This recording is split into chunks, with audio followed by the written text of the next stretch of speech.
Crash Course Instrumentation, Episode 3, Potential Energy and Conservation Laws. Welcome back to Crash Course Instrumentation. In this episode, we're going to break down two of the most important foundational ideas in all of science and engineering: potential energy and the laws of conservation.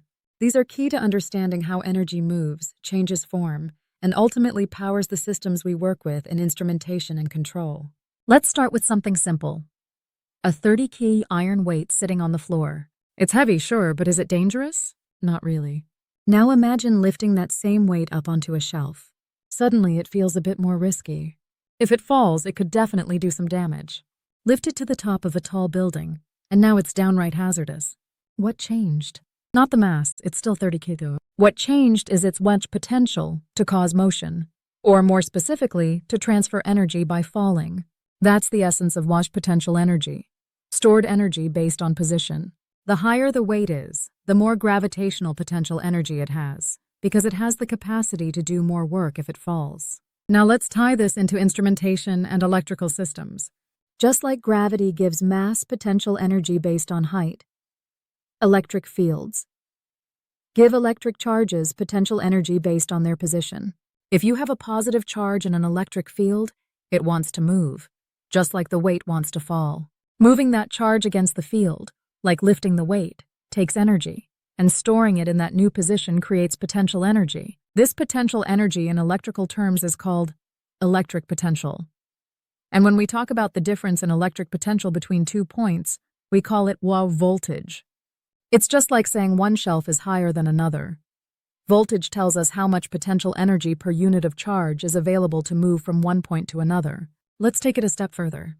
That energy, the potential energy stored in an elevated weight or in separated electrical charges, doesn't just disappear.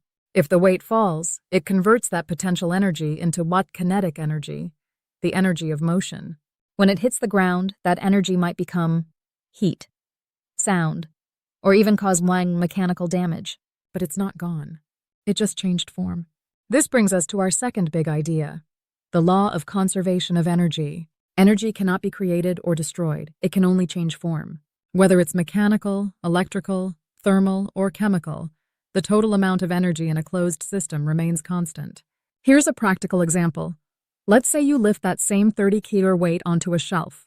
You had to burn calories to do it, expending chemical energy from your body to perform mechanical work. That energy now lives in the elevated position of the weight. When it falls, that energy is released, maybe ringing a bell or smashing a sensor. Hopefully not. The point is, energy has to come from somewhere and go somewhere. In instrumentation, this concept helps us analyze circuits, systems, and processes. We know what's going in, and we can trace what's coming out. If something's missing, it's likely being lost as heat, or there's inefficiency somewhere in the system. But energy isn't the only conserved quantity. There's also mass, which can't be created or destroyed. And in our world, there's electric charge. Just like with energy, charges don't vanish or spontaneously appear. They move, accumulate, or redistribute, but the total charge stays the same. These conservation principles are powerful tools for diagnosing and understanding systems. If you know how much energy or charge enters a system, you can account for it throughout. That's exactly what we do when we use instruments to measure flow, current, pressure, or voltage. We're tracking conserved quantities to understand system behavior. So let's recap. Potential energy is stored energy due to position, whether it's a weight on a shelf or a charge in an electric field. Auto voltage is the difference in electric potential, like comparing shelf heights for charges. Energy is conserved. It doesn't vanish, it transforms. A charge and mass are also conserved. And that's what makes reliable measurement and control possible.